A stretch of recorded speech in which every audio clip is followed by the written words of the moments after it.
In the grim darkness of the far future, there is only war.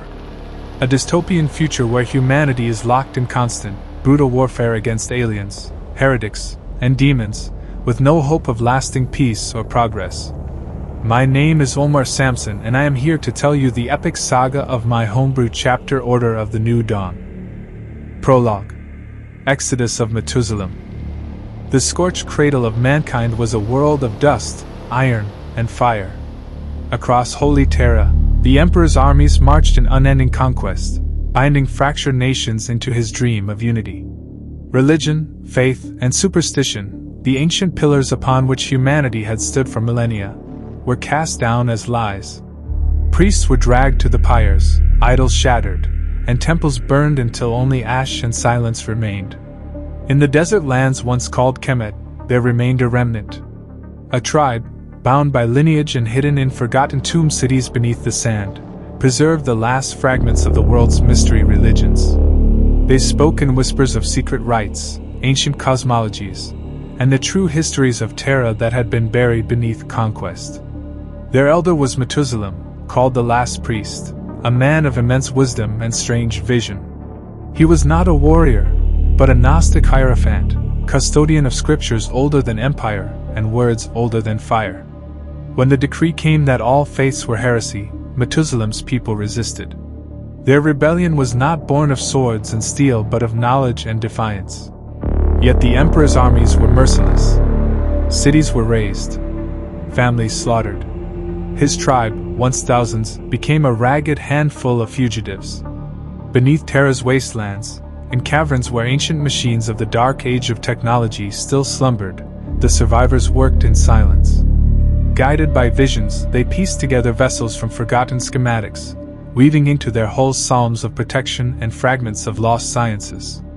They did not build ships of war, but arks of survival, coffins of steel meant to carry a last ember of their wisdom. Methuselah himself inscribed upon their walls verses from the sacred scrolls, swearing that should even one vessel endure, the knowledge of mankind's soul would not perish from the galaxy.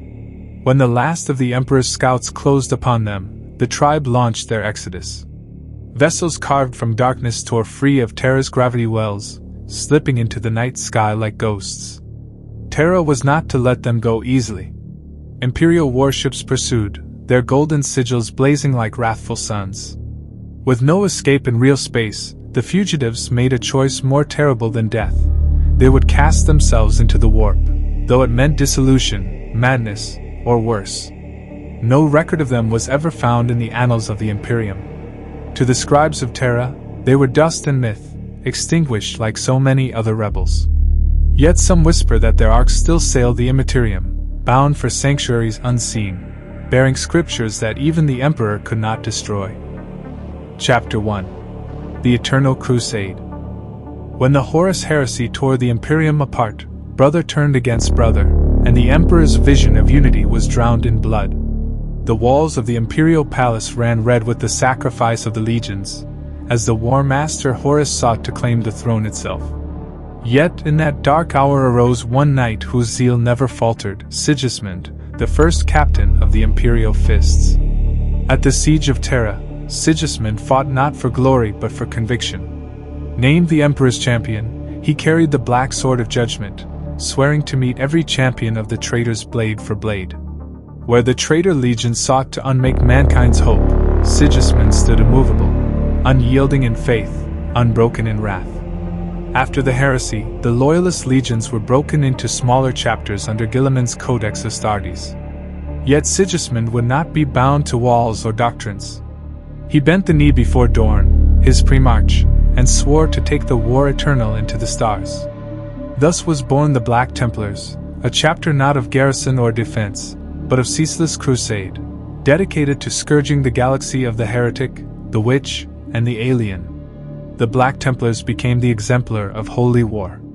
Never settling, never resting, their fleets burned across the void like the torches of judgment. Countless crusades were launched, against the mutant, against the demon, against the endless horrors that sought mankind's ruin. To be a Templar was to live only for battle, to breathe only faith, and to die only in the Emperor's service. Chapter 2. the Calixtus Crusade and the Falkenberg Incident. The Calixtus Crusade, 999.m41, the Third Company Incident. Among the many crusades waged, one would stand apart, spoken of in whispers by survivors, recorded with unease by the Inquisition, and sanctified in the litanies of the faithful. It was here that destiny would shape the fate of Castellan Omar Samson and his Third Company. Summoned to the Calixtus sector, the Black Templars sought to purge the taint of a chaos cult festering on Valais 4. But the cult was no mere rabble. It was the work of the Word-bearers, who unleashed the warp itself as Cadia fell and the Great Rift split the galaxy. Demons poured forth, tearing reality asunder. It was in these moments that Castellan Omar Samson, a bitter veteran clad in black plate scarred by centuries of war, roared his creed. Only in death does duty end. With his battle brothers he hurled himself into the tide of demons. Brother Captain Siegfried the Fearless, clad in Terminator plate, led the remnants of the First Company Terminators. Judiciar Adolphus, chaplain in training, wielded the blade of justice. Tech priest Hadrian Apothecary Ibn Sina bound the wounded even as firestorms tore around him.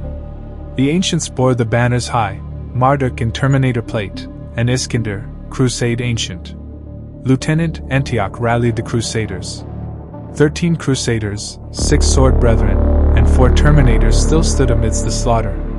Within their vessels' vaults slumbered dreadnought Barbarossa, their former marshal. The demonic host descended in numberless waves.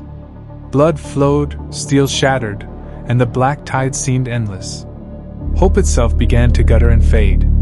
Then it came. A light. Not a whisper, nor psychic voice, but a blinding brilliance erupting across the battlefield. A barrier of incandescent fire unfolded, hurling the demons back. Omar Samson fell to his knees, not in weakness but in realization. This was no hallucination. They had been spared. He scrambled to his feet, his voice thundering. "Brothers! By his will, we are spared! Rally to me! To the ships! The Emperor commands we endure!" From that crucible, only a fragment of the Third Company remained, 13 Crusaders, 6 Sword Brethren, 4 Terminators, the ancients Marduk and Iskander, Judiciar Adolphus, Lieutenant Antioch, Tech Priest Ibn Sina, Brother Captain Siegfried, and Dreadnought Barbarossa. Inquisitorial Record, Inquisitor Elam Grest. Ordo Hereticus Dossier 9987/9. The following is my account of the Black Templars' intervention on Valais 4 during the Calixtus Crusade, and of the subsequent manifestation aboard the strike cruiser. The Crusade survivors number 24 astartes, accompanied by ancients and a dreadnought. Their zeal remains unimpeachable. Their doctrine bears the mark of this Calician miracle. Continued observation is recommended. The Canticle of the Third Company. And lo, upon Valais 4 the horde of the never-born fell in unnumbered swarms. The faithful were few, the foe without end. The banners of Marduk and Iskander burned crimson in the smoke, and the words of Omar Samson thundered. Only in death does duty end. The Sword Brethren, the Terminators, the Crusaders, though shattered, they held the line. But the tide was endless, and all hope seemed lost. Then did the heavens blaze. A light unquenchable, a fire incorruptible, a wall wrought of the Emperor's will. The demons shrieked and withered, cast down into the pit. Beneath the roar of hymns and the crack of bolters, Omar Samson's heart whispered what his tongue dared not speak. He had felt the light more closely than any brother. It had not spoken in words, nor borne the cold steel weight of the Emperor's command. It had been something else. Vaster. Older. Deeper. Not the familiar fire of the Master of Mankind, nor the stern radiance of his angels. This was other. For a moment, the Castellan felt the boundaries of flesh dissolve, as if the veil of history had torn aside and shown him truths never meant for mortal eyes. He saw Terra not as the cradle of mankind, but as a relic of forgotten ages. He felt the pulse of the universe itself, not bound by the imperium's creeds, not chained to the ecclesiarchy's rites. And in that instant of clarity, Omar Samson knew a thought he should never have allowed. Perhaps everything we have been told is a shadow of a greater truth. Black Templars Calixtus Falkenberg. Chapter 3. Into the void and the escape. Into the void. The vessel was dead. Her hull bled sparks into the warp currents, her armor plates torn ragged by the claws of things that should not exist. Inside her broken bones, Castellan Omar Samson rallied what remained of the Third. 13 Crusaders, 6 Sword Brethren, 4 Terminators, and a Psyker woman, Aurelia, were all that remained of the once proud company. Aurelia wove her mind around the vessel, shielding it as tides of never-born crashed like storm waves. For days they fought, killing until their armor wept. Then, without warning, the dead hulk shuddered. Gutted engines screamed as the ship surged forward, propelled not by fuel or cogitator, but by some unseen hand. The demons shrieked, and the storm fell away. Before them opened a void of eerie calm, a hollow pocket where reality clung like a fragile flame. At its heart burned a world. Pale. Silent. Waiting. The vessel could take no more. Her hull split, atmosphere howling through ruptures. Omar barked the only order left. Emergency egress! Pods! For the Emperor, Geo! The final moments aboard. Brothers scrambled into pods. Omar lingered, eyes on Chaplain Adolphus, hauling sacred relics from the chapel. The Castellan pulled him bodily toward the last pod. For a moment the two locked eyes, zealot to zealot, unwilling to yield. Omar hurled Adolphus into the pod beside the relics. He slammed the release. The pod spat into the void. The vessel screamed, metal tearing as it fell toward the strange planet below. Omar's instincts screamed to remain with the dying ship, to fall alongside it in an act of ultimate devotion. But he could not abandon what remained of his company, nor the ember of truth they now carried. He threw himself into the final pod as the vessel disintegrated around him, flames and debris scattering into the void. Descent to the unknown world. The pods hurtled toward the planet, crashing through thin atmosphere with a roar of wind and fire. Each Templar braced for impact, hands gripping controls, faith guiding them more than any machinery. Splintered ground and jagged cliffs rose to meet them, the planet's surface both alien and awe-inspiring. When they struck, the pods skidded across rocky terrain, tearing through vegetation and stone, finally coming to a halt.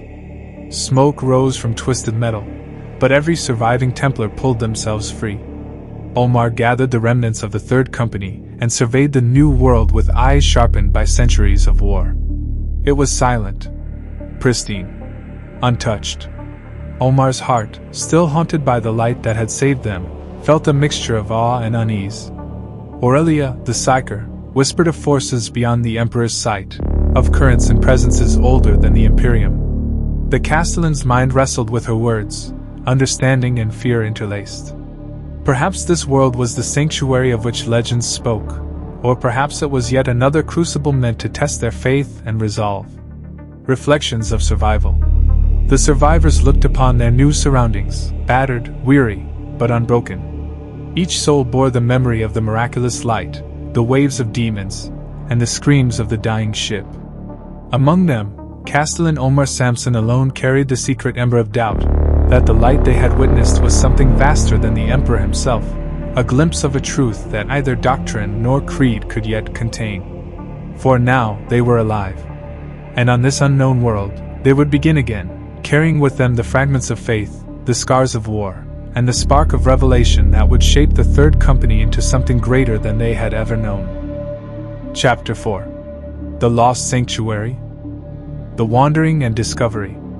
40 days. 40 scorching days they traversed the endless deserts of the New World. Heat scorched their armor, wind tore at robes and cloaks, and the sands whispered of desolation. Omar Samson led the Third Company, each step heavy with both fatigue and the weight of revelation. Beside him, Aurelia walked silently, her eyes scanning the horizon as if she could see the currents of the universe itself. Arguments erupted among the brothers. Some demanded they purge any local population that might pose a threat to the Emperor's creed. "These are heretics," growled Brother Captain Siegfried. "Their prayers are false, their gods blasphemous. We should cleanse them with fire and bolter." Another younger crusader shook his head. "Perhaps the Emperor does not wish us to strike all life indiscriminately. Perhaps this is our trial. Omar listened, torn between the ingrained zealous training of the Black Templars and the inexplicable guidance of the light that had saved them. His heart, however, held the truth he could not deny. This world, these people, had been placed before them for a reason. He raised his hand, armor clinking with authority. We do not strike. We learn. We endure. If we destroy what is given to us, we dishonor the miracle that brought us here. The monastery and the Gnostics. At last, beyond the final dunes, they found it, a monastery settlement carved into cliffs of pale stone. Smoke rose gently from chimneys, and monks in flowing robes moved with purpose yet serenity. Their eyes, upon seeing the heavily armed astartes, reflected a mixture of fear and reverence. Methuselah's surviving Gnostics, the remnants of the tribe Omar had heard of in visions, emerged to meet them. The elder among them, a man whose eyes were both weary and bright with knowledge, stepped forward. We have waited, he said, voice low yet resonant, for the ones the stars foretold, the bearers of the light. A tense silence fell. Brothers whispered among themselves, clashing internally with fear and duty. Siegfried muttered, They speak of gods other than the Emperor. Heresy! Shall we not purge them? Omar's voice, calm but resolute, silenced the murmurs. No. Their teachings are a path, not a weapon. Our path is to survive, to understand, to prepare. If we destroy them, we betray everything that led us here. Learning and training. Over weeks and months, the Third Company integrated with the local Gnostics. They learned from the monks the hidden histories of Terra, the sacred texts that spoke of a Messiah to come, of battles beyond mortal comprehension, and of the ultimate struggle between light and chaos. The astartes, in turn, trained the population in combat, in discipline, in defense of their world. The desert became a proving ground, both for survival and for faith. As bonds deepened, Omar and his brothers realized the truth of their situation. The Emperor was not a god, not in the divine sense. He was human, a man of immense vision, yes, but mortal. And yet, perhaps, he had returned in a new form, as the Messiah foretold by Scripture, chosen to rise at the end of times to confront ultimate evil. This realization shook the foundation of the Third Company, uniting them in a new creed, not blind worship, but devotion to the mission, to the fight against chaos, and to the preservation of humanity's true knowledge. Establishing the base. Under Omar's guidance, the Astartes and the Gnostics constructed the first fortified base, blending the ancient architecture of the monastery with the tactical precision of the Templars. The world became more than refuge. It became the nucleus of what would one day grow into a new chapter of Space Marines, a successor to the Third Company of the Black Templars, dedicated not only to war but to enlightenment, knowledge, and the preparation for the ultimate battle against the darkness that lurked in the stars. Here, on this hidden world, Omar Samson and his brothers found purpose beyond survival. Here, the miracle had not only saved them, it had given them a new mission, a new vision, and the beginnings of a legacy that would endure for millennia. The birth of the Order. What was once the Third Company of the Eternal Crusade had endured trials that would have shattered lesser warriors. Yet from the crucible of the Falkenberg incident, the crossing through the void, and the sanctuary on the hidden world, a new purpose emerged. They named themselves the Order of the New Dawn, pledging to each other, to the Gnostics, and to the truth itself that they had glimpsed through fire, light, and revelation. They swore to fight eternally for the survival of the Gnostics, who preserved the knowledge of things truly holy. These survivors had shown the Astartes that the universe, as understood by the Imperium, was an illusion, an intricate web of lies twisted by the gods of chaos. The lessons of the past, the miracles they had witnessed, and the prophecies revealed in the Gnostics' teachings led them to question even the nature of the Emperor. Could it be that the being worshipped as the master of mankind was himself tainted, perhaps a chaos entity disguised by centuries of legend? The thought chilled and steeled them in equal measure. Eternal vow. Omar Samson raised his sword above the gathered warriors and disciples, the blade gleaming in the twin suns of the desert world. By our honor, by the light that has guided us through the void, by the truths we have uncovered, we swear, we will fight eternally. We will defend what is holy. We will protect the knowledge of the Gnostics. We will unmask the lies that hide the true nature of this universe, and we will confront chaos wherever it lurks. The Crusaders, Sword Brethren, Terminators, the surviving Dreadnought, and the Gnostics all knelt, pledging their lives to this eternal struggle. In that moment, a bond was forged stronger than any prior loyalty, to each other, to the truth, and to the mission that transcended creed and imperial dogma. Consolidation and preparation. Under this new oath, the Order began to consolidate the sanctuary into a fortified bastion capable of withstanding not only the physical threats of warbands and chaos cults, but also the insidious pull of the warp itself. Training intensified, combining the martial disciplines of the Third Company with the knowledge of the Gnostics. Every brother learned to read signs, interpret ancient scripts, and wield both faith and steel with equal precision. Omar Samson, once a Castellan bound by the rigid doctrines of the Black Templars, now understood that their true mission lay beyond blind loyalty to the Emperor. The battle for survival was intertwined with the battle for knowledge, for understanding the true nature of the universe, and for uncovering the deceptions that had long enslaved mankind. Foundations of a legacy. As months turned to years, the Order of the New Dawn became not only a bastion of martial prowess but a center of learning, strategy, and revelation. Here, on this hidden world, they trained new generations of warriors and scholars, preparing for the day when the universe itself would demand their intervention. Each blade forged, each lesson imparted, and each dawn observed from the desert cliffs reinforced the eternal vow to fight for truth, for holy terra, and for the survival of those who held the keys to the sacred knowledge of the cosmos.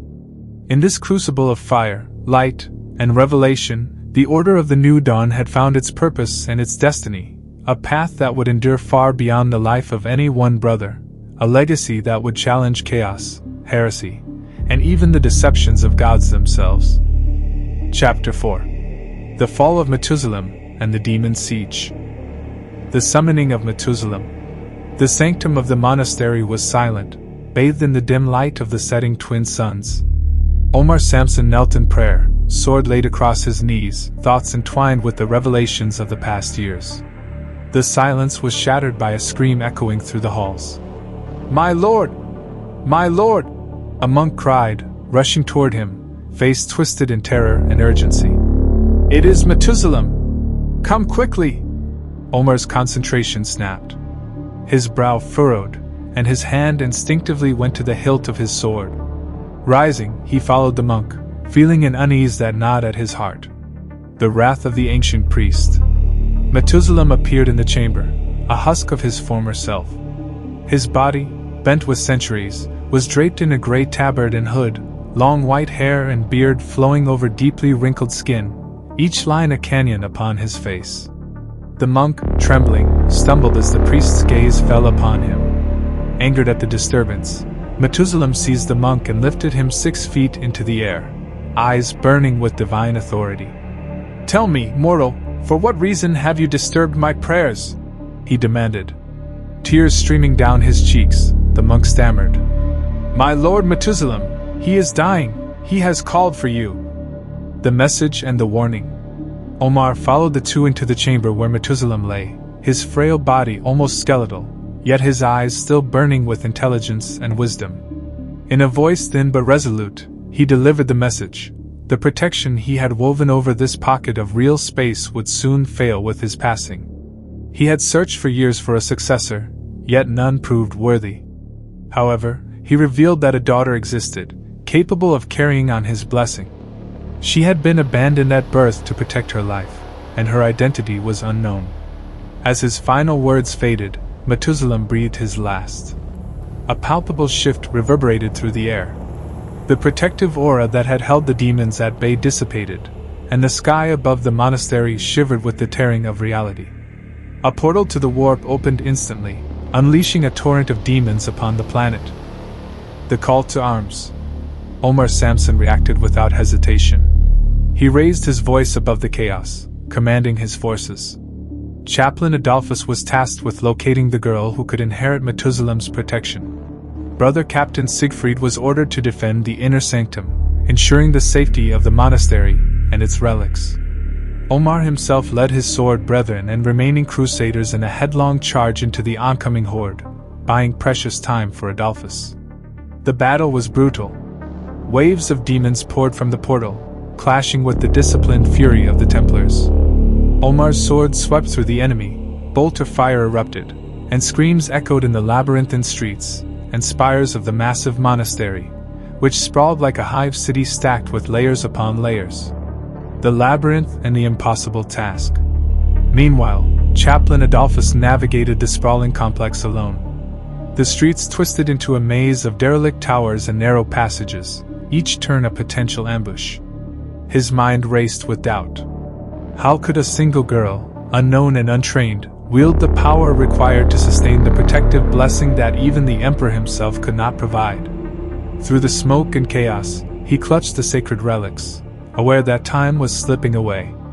Every moment spent searching was a moment for the Templars to hold the line.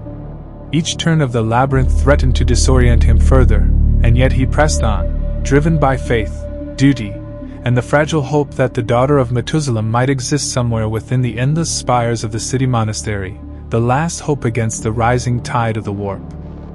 Chapter 7. The Witch of Light. Streets of Carnage. The city monastery, once a sanctuary, descended into a living nightmare. Demons materialized in the streets, tearing through women, children, and the elderly. The sounds of agony, fire, and clawed flesh filled the air as Omar Samson and his sword brethren battled to hold the line. Yet the horde was relentless, a tide of warp-born fury against which even the astartes struggled. Adolphus joins the fray. Chaplain Adolphus, navigating the labyrinthine spires in search of Methuselah's daughter, found himself forced to halt his pursuit. In the streets below, the screams and devastation were too great to ignore. Clutching his crozius, he called upon the 3 Primaris Crusader brothers assigned to him, and together they waded into the fray. The crozius and power blades hacked through the demonic hordes, clearing paths with each swing, praying to a god whose presence felt distant and uncertain. The beam of salvation. Amid the chaos, a sudden beam of light tore through the darkness of the battlefield, striking with brilliance from above. Adolphus and his brothers dashed toward the source, hearts pounding, blades at the ready. There, in a ruined plaza amidst the carnage, they saw her, a young woman bent protectively over a child, a radiant aura projecting outward. The beam of light engulfed both her and the child, fending off the demons and holding them at bay. The witch discovered. Adolphus' breath caught in his throat as he surveyed the scene. Every instinct screamed blasphemy, heresy beyond comprehension, yet he could not deny the truth in front of him. The woman's power was unmistakable. In the deepest recesses of his mind, he acknowledged the impossible. This was the one Methuselah had foretold. "I found the witch we are looking for," he whispered to himself, every syllable tinged with awe and disbelief. Conflict within. Even as he witnessed this miracle, Adolphus' soul struggled with condemnation. Heresy, by all imperial doctrine, yet necessary. His loyalty to his brothers, to Omar and the Order of the New Dawn, outweighed his devotion to the Emperor in this singular moment. To save the sanctuary, to protect the child and the Gnostics, he would accept the heresy and embrace the light, even as every bone of his faith trembled at the knowledge that what he had seen was forbidden, unorthodox, and terrifyingly real. The battlefield around them raged, but in the presence of the witch, a moment of clarity emerged. Adolphus knew the path ahead was fraught with danger, doubt, and impossible choices, but for the first time, he understood the true nature of their fight, and the scale of the power now entrusted to them. Survival, faith, and the future of the hidden world depended upon this girl. The throne of Methuselah. Beneath the desert sands of Aderna, in the hidden sanctums of the Gnostics, lay the throne of Methuselah. Unlike the golden throne of the Emperor, it was austere, carved from stone and inscribed with ancient sigils and scriptures that pulsed faintly with psychic energy. Here, Methuselah's daughter, whether by choice or circumstance, would be interred. Her psychic gift, guided and amplified by the ancient throne, would now serve to shield Aderna from the predations of the imperium. Years passed. Under the tutelage of the surviving monks, the Order of the New Dawn uncovered knowledge long hidden, the inhabitants of Edirne possessed powerful psychic gifts, though they condemned their use for what their scriptures defined as magic. They were masters of star navigation, mapping the galaxy in detail beyond that of most imperial cartographers, yet their wisdom was tempered with caution and faith. The Creed of the New Dawn. Omar Samson and his brothers understood that isolation would not suffice. Edirne could not remain unassailable forever, and their numbers were too few to protect the world if the barrier fell again. They would need a force, soldiers and resources sufficient to defend the sanctum and preserve the Gnostics' wisdom. The Order adopted a new creed, to fight evil not only on Edirne but across the galaxy, to defend knowledge and relics, and to ensure the survival of the Gnostics. They would return to real space, to recruit, gather resources, and reclaim lost relics as dictated by the hidden wisdom of the monks. Planning the Crusade. With intimate knowledge of the Black Templar structure and operations, Omar and his council devised a plan. They would join a Black Templar crusade anonymously, embedding themselves within the larger effort. From there, they would recruit from any willing and capable source, gather resources, and lay claim to worlds as their own staging grounds. The goal was clear: Edirne must remain safe, the Gnostic knowledge preserved, and the Order's strength multiplied so that when the barrier faced another breach, they would not falter. The daughter of Methuselah would continue to shield the world with her gifts, while the Order grew in strength, knowledge, and reach, working silently and strategically, ensuring that the light of truth and the defense against chaos would never be extinguished. Prologue, the voice of the Castellan. My name is Omar Samson, and I am here to tell you the epic saga of the Order of the New Dawn. He begins, voice strong and resonant across the hall of the sanctuary. We are an entirely new fighting chapter in the history of the 41st millennium. Born from a lost Black Templar crusading force, we have been transformed into a holy knightly order, operating even beyond the authority of the imperium. Not traitors, not heretics, but loyal soldiers of good and justice. Omar pauses, letting the weight of his words settle. We do not suffer the unclean to live among us. Burn the heretic. Kill the Xenos. Protect the knowledge, protect the innocent, and defend the truth wherever it is threatened. This is the creed of the Order of the New Dawn, the path we have chosen, and the legacy we shall uphold. The Sacred Oath. The assembled brothers, Gnostics, and newly recruited battle brothers kneel, absorbing each syllable as a vow binding them to action. The echoes of their voices, united in prayer and resolve, reverberate through the chambers, intertwining with the ancient sigils of Methuselah's sanctuary. Omar continues, detailing the history of their transformation, from the crucible of the Falkenberg, through the survival of the Gnostic sanctuary, to the discovery of Methuselah's daughter and the battles against the demons of the warp. He recounts the trials, the revelations, and the miracles that have guided them. Each tale is a lesson, a warning, and an inspiration to all who listen. Preparing for the galaxy. We are the Order of the New Dawn, Omar declares.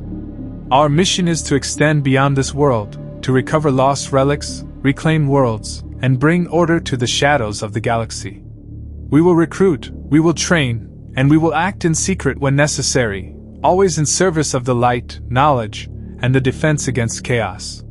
The brothers of the Order, bound by oath and belief, prepare themselves for deployment into the wider galaxy. Their hearts burn with zeal, tempered by the knowledge imparted by the Gnostics and by the lessons of war.